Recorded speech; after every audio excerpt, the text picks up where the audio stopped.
আসসালামু আলাইকুম, কেমন আছেন আপনারা সবাই? আশা করছি যে যেখানে আছেন ভালো আছেন, আমিও ভালো আছি। আর সব সময়ের মতো ভিডিও শুরু করলাম। আর আজকের ভিডিওটা একটু দুপুর শুরু করছি, মানে এখন দুপুর হয়ে গেছে, বাট আমাদের বের হওয়ার কথা ছিল সকালবেলা 7টা-8টার দিকে বের হওয়ার কথা ছিল। তো আজকে আবারও গ্রামে যাচ্ছি, মাকে নিয়েই যাইতেছি। কেন যাচ্ছি সেটা তো জানিনি, ওইভাবে আর বলার কিছু নাই। যেহেতু আগেরবার ডাক্তার দেখায় আসছি, ডাক্তার বলছিল যে 1 সপ্তাহ পরে যেন মাকে নিয়ে আবার যাই, তো সেজন্যই আজকে যাইতেছি। তো আজকে হলো আমাদের সাথে আরো একজন মানুষ আছে, সেটা আমি রাস্তায় যাওয়ার সময় দেখাবো। আর এখন যদি দেখাতে যাই তাহলে আমাদের যে ম্যাডাম আছে উনি আবার কান্নাকাটি শুরু করবো। আমি চাচ্ছি না সে কান্নাকাটি করুক। তো আজকে অনেক রোদ, মানে এত পরিমাণ রোদ আমি কল্পনাও করতে পারিনি। তো যাইতেছি, দেখা যাক কি হয়। এত দূরের রাস্তা যাওয়ার, দেখেন আমার দুই পাশে দুইটা ব্যাগ, এখানে একটা ব্যাগ, এখানে একটা ব্যাগ। কারণ এটা হচ্ছে আমার পার্সোনাল ব্যাগ, এটার মধ্যে মোবাইল থাকে, আরও এখানে থাকে হেডফোন থাকে, চার্জার থাকে, মাগো টাকা পয়সা থাকে। আর এটার মধ্যে হচ্ছে যেহেতু নতুন মেহমান নিয়ে যাচ্ছি সাথে করে, তার জামা কাপড় আছে, তার খাবার আছে, তারপর হচ্ছে আমাদের ওই বাড়িতে এখানে আমাদের ওই বাড়িতে বলে ওইখান থেকে আসার সময়, গ্রাম থেকে আসার সময় যাব হচ্ছে একটু বিকেলপুরে। তো ওইখানে আবার আমার ভাইয়ের বউ, ও হচ্ছে মনে করেন যে কাঁচা আম খাইতে চাইছে, সেই জন্য একটু কাঁচা আম নিয়েছি। তারপর হচ্ছে আরো জন্য কি কি আছে, মানে ও তারপর হচ্ছে যে মোবাইলটা কিনেছিলাম স্পেশালি ভিডিওতে যেটা দেখেছিলেন, সেই মোবাইলটাও নিয়ে নিছি। যেহেতু মোবাইলটা দিতে হবে, ওর জন্যই নেওয়া হয়েছে, তো দিয়ে আসি। তো সাথেই থাকেন, ভালো লাগলে অবশ্যই চ্যানেলটাকে সাবস্ক্রাইব করে দেবেন, লাইক কমেন্ট শেয়ার করবেন। আর আমাকে কেমন লাগছে অবশ্যই কমেন্ট করে জানাবেন। আর এই 3 পিসটা কিন্তু দিশা আপুদের বাড়িতে যখন আমরা বেড়াতে গেছিলাম তখন হচ্ছে এই 3 পিসটা দিয়েছিল। আর আমার হচ্ছে সব বোরখা ছিঁড়ে গেছে, যার জন্য হচ্ছে আমি যেখানেই যাচ্ছি এইভাবে ফর্মালেই যাচ্ছি। বোরখাগুলো আবার কিনতে হবে 2-3টা বোরখা। আর এই বোরখা মানে ছিঁড়ে গেছে সবগুলোই, এখানেই আছে সবগুলো বোরখা। এখানে এই যে এটা হচ্ছে আমার, লালটা মায়ের, এইটা মায়ের, এই যে এটা আমার, হ্যাঁ, আর এইটা হচ্ছে আমার। কিন্তু সব কয়টা একদম ছিঁড়া টিরা, সেলাই মেলাই ছুঁইটা অবস্থা খারাপ। তো সবকিছু হলো কিনতে হবে আবার। তো দেন হচ্ছে গিয়ে আবার হয়তো বা একটু শালীনভাবে আপনাদের সামনে আসবে। শালীনভাবে চলাফেরা করলে আপনারা সবাই অনেক পছন্দ করেন, আমারও ইচ্ছে করে, কিন্তু হয় কি সময় আর সিচুয়েশনের সাথে মিলে না, যার জন্য করা হয় না। তো যাই হোক, সবকিছু মিলে ভালো থাকবেন, সুস্থ থাকবেন, আর আমার ভিডিওর পাশে থাকবেন। তো সাথেই থাকেন আর দেখতে থাকেন। তো এই দেখেন আজকে আমাদের সাথে যাচ্ছে হলো সারাফাত। সারাফাত দেখেন কত স্মার্টলি রেডি হয়েছে। আর মা যাচ্ছে, আমি যাচ্ছি, আর সারাফাত যাচ্ছে। সারাফাত কই যাচ্ছ আমাদের সাথে? কামালবাগ যাবেন?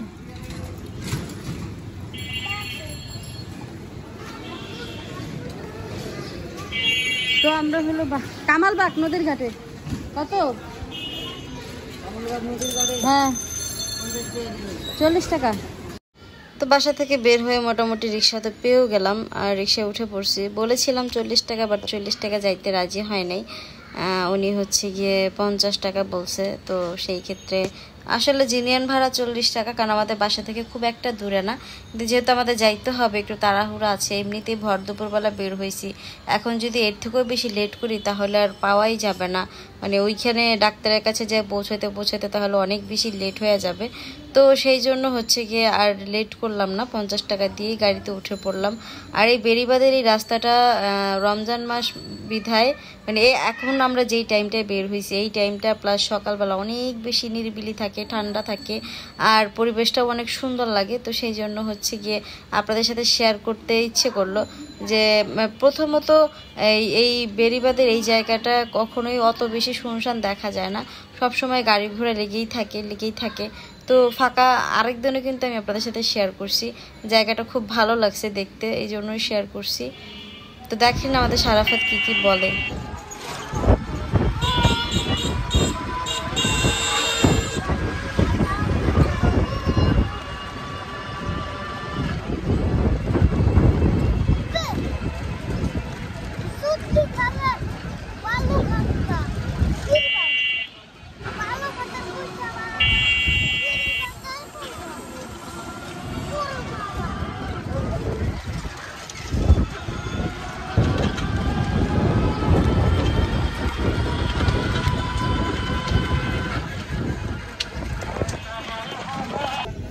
সাবধানে।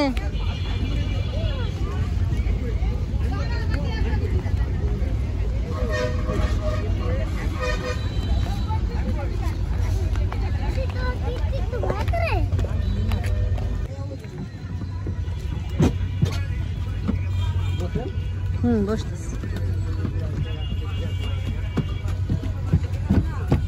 বসে পড়ো, বসে পড়ো, সারাফাত বসে পড়ো। বসো বসো বসো, এখানেই বসো। হ্যাঁ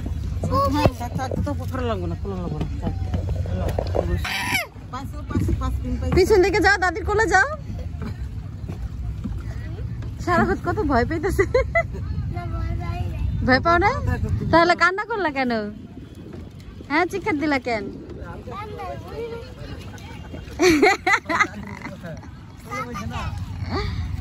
আল্লাহ, শারিফ হইলে দেখা যায় তো কান্দা কারে কয় না? সারাফাত, শারিফ অনেক বেশি ভয় পায় তাই না?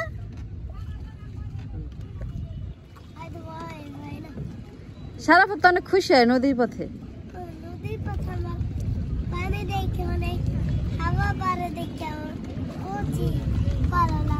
অনেক ভালো লাগে না?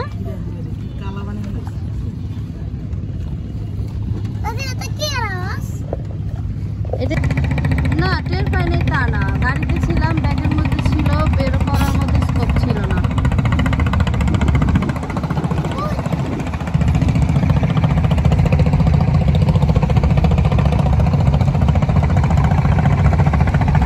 হ্যাঁ ওই কালকে রাত্রে মা অসুস্থ হয়ে গেছিল না, পরে হচ্ছে ভাবলাম ঘুমটার খুব প্রয়োজন, ঘুমটা ফুলফিল না হইলে আবার মাথা ঘুরাইবো, এই জন্য ডাকি নেই মারে। পরে উঠছে, উঠার পরে বললাম যে যাইতে পারবা মনে হয়, পরে বললো যে হওয়া পারবো, এই জন্য এখন রওনা দিচ্ছি।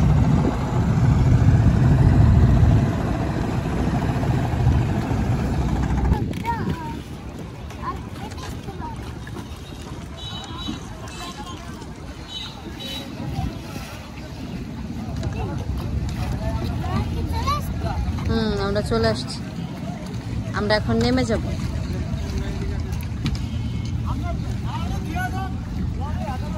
বাস দাঁড়িয়ে যাও। তো বাস স্ট্যান্ড চলে আসছি। বাস স্ট্যান্ডে আইসে হচ্ছে গিয়ে বাসের জন্য ওয়েট করতেছিলাম, আর ওইখানে হচ্ছে একটা লোক নাচতেছিল, তো উনি হচ্ছে ওনার মতো করে প্রলাপ করতেছিল, মজা করতেছিল আর কি। আর এই হচ্ছে আমাদের বাস, আমরা এই বাসে করেই যাব। তো বাস স্ট্যান্ডটা হচ্ছে গিয়ে ফাঁকা, কয়দিন পরে হচ্ছে গিয়ে জ্যাম হবে এখন ওই রকমভাবে, কারণ ঈদের তো শুরু কেবল, এখনো ঈদের যে ছুটি শুরু হয়নি, এই জন্য হচ্ছে বাস স্ট্যান্ড এখনো ফাঁকা। আর এইদিকে হচ্ছে সারাফাত বাস স্ট্যান্ডে আইসায় অনেক বেশি বমি করছে, কেন করছে জানি না, হয়তো পেটে গ্যাস জমে গেছে, কারণ আমরা যখন আসছি তখন অনেক সকালবেলা ছিল, এই জন্য হচ্ছে বমি। আর আসার সময় সারাফাত একদমই কিছু খাওয়া দাওয়া করে আসে নাই, একদম খালি পেটে আসছে। আর হচ্ছে গিয়ে খাওয়ার মধ্যে শুধু ফিটার খাইছিল, মানে সুজি খাইছিল, তো খালি পেটে সুজি খাইছে, আর কিছু খায় নাই তেমনভাবে। তারপর হচ্ছে ঘুম থেকে ওঠার সাথে সাথে ওরে নিয়ে চলে আসছি, সেজন্য হচ্ছে ও অনেক বেশি বমি করছে, যেটা দেখে আমার অনেক খারাপ লাগছে। আর চেহারাটা দেখেই বুঝতে পারতেছেন, যখন বাসা থেকে বের হয়েছে তখন কত প্রাণবন্ত ছিল ছেলেটা, আর এখন একদম নাতাই গেছে। তো আমি ওকে নিয়ে একটা ফার্মেসিতে বসছি, আর আমি এইখানে কথা বলতেছিলাম আপনাদের সাথে, কিন্তু এত বেশি সাউন্ড ছিল, যেহেতু আমরা বাস স্ট্যান্ডে এসে বসছি, বাস স্ট্যান্ডের পাশেই হচ্ছে গিয়ে ফার্মেসিটা। তো ওখানকার ওই লোকগুলো হচ্ছে সারাফাতের অবস্থা দেখে বলতেছিল যে আপনি ফার্মেসির মধ্যে একটু বসেন, তাহলে বাচ্চাটারও ভালো লাগবে, আপনাদেরও ভালো লাগবে না। তো ওনাদের কথা মতোই হচ্ছে গিয়ে ফার্মেসিতে বসছি। আর ফার্মেসির লোকটাও অনেক ভালো ছিল, ও হচ্ছে উনি সারাফাতকে হচ্ছে গিয়ে বমির ওষুধ দিছে, কি যেন বাচ্চাদের ওষুধ চকলেটের মতো করে খাওয়াইতে হয়, সেটা দিল, সেটা আমরা সারাফাতকে খাওয়াইলাম। নামছি, নেমে হচ্ছে ক্লান্ত হয়ে গেছি। সারাফাত তুমি কি ক্লান্ত? তুমিও ক্লান্ত? আচ্ছা, তুমি ঘুমাই ঘুমাই ক্লান্ত হয়ে গেছো?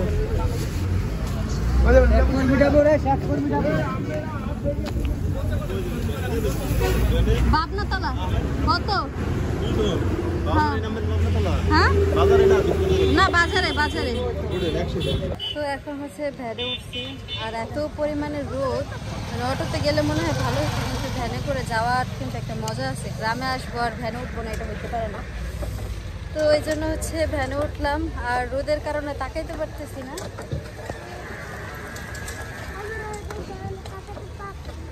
তুমি পারছো তাকাইতে?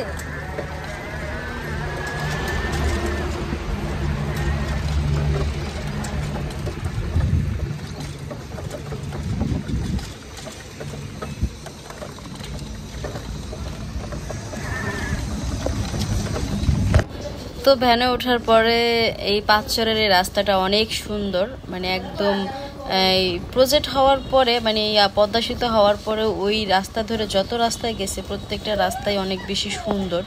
তো এই রাস্তাটা ধরেই কিন্তু আমরা আড়িয়াল খাঁ ব্রিজের দিকে চলে যাব। আর রাস্তাটা এত বেশি সুন্দর, এত বেশি স্মুথ, আর চারপাশের পরিবেশটাও অনেক সুন্দর ছিল। তো এই জন্য আসলে ইচ্ছে হলো আপনাদের সাথে একটু শেয়ার করি, তাই জন্যই শেয়ার করা। আর এর মধ্যে চলে আসছি আমরা, কিন্তু এসে হচ্ছে আমরা ব্যর্থ, কারণ এই যে দেখেন শাটার দেওয়া, শাটার লাগানো, আমরা হচ্ছে গিয়া পাইলাম না। মানে আরো যদি আধা ঘন্টা আগে আসতাম তাহলে হয়তো ডাক্তারটাকে পাইতাম। মানে এই ফার্মেসিতেই আমরা আসি, এখানেই মার ব্যথার জন্য চিকিৎসা করাচ্ছি, ট্রিটমেন্ট করাচ্ছি। ভালো হয়েছে ইনশাল্লাহ, আগের থেকে অনেক বেটার। তো সব কিছু মিলাইয়া মনটা একটু খারাপ, কারণ হচ্ছে ডাক্তারের দোকান নাকি হচ্ছে 3টা ছাড়া খুলবে না। আর এখন বাজে হচ্ছে 1:30, আরও 1.5 ঘন্টা আমাদের এখানেই বসে থাকতে হবে, তারপরে যদি পাওয়া যায়। তো দেখা যাক কি হয়, সাথেই থাকেন, দেখতে থাকেন। আর ওইদিকে দেখেন ওই যে সারাফাত আর হচ্ছে ওর দাদি ওই দোকানে চলে গেছে খাবার খাওয়ার জন্য। তো আমরা যে ডাক্তারের কাছে আসছি সেই ডাক্তারের দোকান তো বন্ধ। তো পরে হইলো কি করছি, বড় হইলো সারাফাত নিয়ে আমরে নিয়ে হচ্ছে সেই ডাক্তারের বাড়িতে চলে আসছি। এখন আমরা ডাক্তারের বাড়িতে আসছি, এই বাড়িটা হচ্ছে ডাক্তারের। তো তার বাড়ির সামনে হচ্ছে গিয়ে বসে আছি, আর অনেক সুন্দর বাতাস এখানে, আর চারপাশের ভিউটা অনেক সুন্দর। বাড়িটা খুব ছোট্ট একটা জায়গার মধ্যে, অল্প একটু জায়গার মধ্যে, তবে অনেক সুন্দর করে তোলা বাড়িটা। আর জায়গাটা এখনো মানে নতুন বাড়ি করতেছে, এখনো ওইভাবে গোছগাছ হয়নি, তবে যখন গোছগাছ হয়ে যাবে তখন খুবই সুন্দর লাগবে। দেখাই আপনাদের, এই দেখেন এটা হচ্ছে বাড়ির বর্ডার। এই বাড়ির বর্ডারের ওই পারে একদম শুধু চক আর কোনো কিছু নাই, মানে চক বলতে বিল আর কি। এটা কিন্তু কচুরি পানা, এই যে দেখা যাচ্ছে, এই যে কচুরি পানা পানি। এটা আমার জন্য, থ্যাংক ইউ বাবা। এই দেখেন সারাফাত আমাকে এটা গিফট করছে, এটা সারাফাত আমাকে দিয়েছে। এটা এখানেই ছিল, এটা এখান থেকে নিয়ে আমাকে গিফট করছে। তো বাড়িটা খুবই সুন্দর, এই পাশের চারপাশের ভিউটাও খুব ভালো লাগে। আর মেন রাস্তার সাথে প্লাস বিল আছে, পিছন সাইডে অনেক সুন্দর একটা জায়গা আছে। সব কিছু মিলে অনেক অসাধারণ একটা জায়গা, মনে হলো আপনাদের সাথে একটু শেয়ার করি। তো সেজন্যই হচ্ছে কি শেয়ার করা। দেখেন কত ভালো লাগতেছে।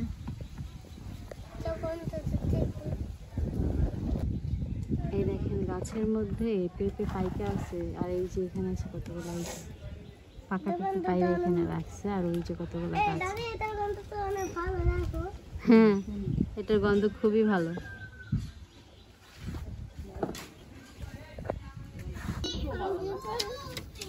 তো অবশেষে ডাক্তার দেখাইয়া আমরা হলো চলে আসছি ফুপুর বাড়িতে। আসার পরে মানে আসছে একদম মাগরিবের কাছাকাছি, তো আইসা হলো তাড়াতাড়ি করে ইফতার করছি। মানে ইফতারের হয়তো 10-15 মিনিট আগে আইছি, আইসা হচ্ছে গিয়ে ফ্রেশ হয়েছি, তারপরে ইফতার করলাম। আর এখন হলো রাতের বেলা সবাই বসে আড্ডা দিতেছিলাম, তার মাঝখান থেকে কতগুলো মাছ আইনা বসাই দিছে। এগুলো একদম পদ্মার মাছ, এইমাত্রই ধরছে। হ্যাঁ, কিছুক্ষণ আগেই ধরে আনছে, একদম খুবই তাজা, দেখতে অনেক সুন্দর লাগতেছে। মোবাইলে কতটুকু বোঝা যাচ্ছে জানি না, তো বাস্তবে অনেক সুন্দর লাগতেছে। এই মাছগুলো হচ্ছে গিয়া রমজান যে ভাই বিয়ে করছে নতুন, তার শ্বশুর বাড়ি থেকে দিয়ে গেছে মাছগুলা। খুবই সুন্দর, কারণ হচ্ছে ওই ভাবির হচ্ছে আব্বু, সে হচ্ছে মাছ ধরে না, সে হচ্ছে নদীতে হচ্ছে কি পাতে, নাম কি ভাবি? কারেন্ট জালে ছিদ্রে না, কত বড় বড়। ও আচ্ছা আচ্ছা, সব রকমই আছে। আচ্ছা আচ্ছা, তো মাছগুলো অনেক সুন্দর দেখে অনেক ভালো লাগলো, তো ভাবলাম আপনাদের সাথে একটু শেয়ার করি। আর তিনজনে মিলা হলো মাছ কাটতে বসে, এটা রমজানের বউ, এটা রাসেলের বউ, এটা হচ্ছে আমার বোন। আর দেন আমার বাইক কাছে কত টাকা, বাইক বাইক কত বড় লোক, লম্বা ছোট দেখতে ছোট দেয়া যায় না বড়। এই যে 1 2 3 4 5, ঠিক আছে, 10 15 20 25 30 35 40 45 ল 500 দে মানে যদি ইচ্ছা থাকি। হ্যাঁ না না ওই 500 লাগবে, ওই মোবাইলে দেখা করবো কই থেকে, আমি একজন থেকে 500 আলাদা তুলে আনছি।